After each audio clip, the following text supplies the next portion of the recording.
What's up guys, Victor here from Sustainable Six Pack, and today I'm going to talk about what I believe to be the best cardio for burning fat. Now, most people's number one goal of doing cardio is to burn fat, so it's certainly something you want to consider, and not all cardios are created equally. There's a vast difference in how the different types of cardio affect your body. So the best way to burn fat, the best cardio method, is a low intensity cardio, and I'll tell you 3 reasons why that is. Number one is that it dips into your own fat storages, your fat stores for fuel. Your fat will fuel the low intensity cardio, whereas in like the higher intensities, something called your anaerobic system is what actually fuels the cardio. At the lower intensities, that's where your body will again use your own body fat to fuel the workout. So you're burning a much higher ratio of body fat per unit of time. Number 2, it will spare your muscle. It will spare your hard-earned muscle, whereas like the high intensity interval training, which is very popular right around now, you know, CrossFit, that sort of thing, that sort of you can risk using your own muscle as a source of fuel.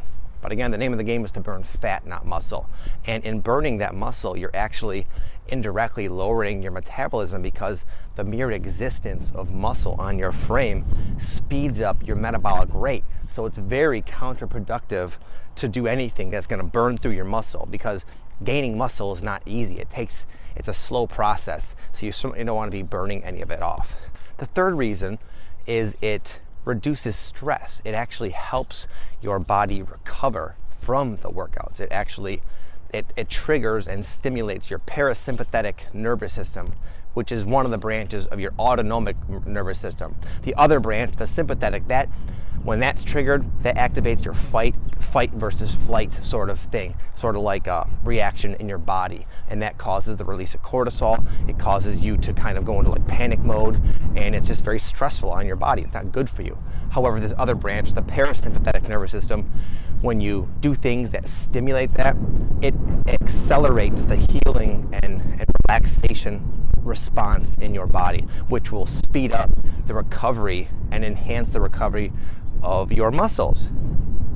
So all 3 of these reasons I think are very relevant variables in the fat loss equation, and the best method I suggest for doing this is to go on a walk, because there are a lot of other indirect benefits of walking. Again, walking is a long, slow distance, low intensity cardio that will burn fat as fuel, that will help you recover from your workouts, help you reduce stress, but it'll also put you in a really positive mood.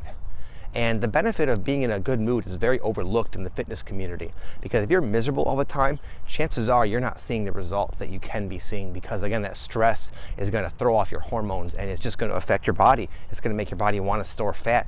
And you know, the other obvious reason is, why do you want to be stressed? Who wants to walk around uptight all the time? Now, with that said, it's not easy to not be uptight in the modern world. There are many stressors in our life. So I think we're all basically, as human beings, at a stage of our evolution and existence where, because of the nature of like the high demands of our society, like just all the demands put on us as people, as human beings, all the stimulation, it's a smart practice to go forth and create situations in your own routine and in your own life that will help keep the stress at bay, okay? Because none of us are perfect. None of us are impervious to stress, but if you just do things like kill 2 birds with 1 stone by walking while burning fat, while reducing stress, little adjustments like that are very valuable. So I won't go any further, guys. I will talk to you next time. Peace.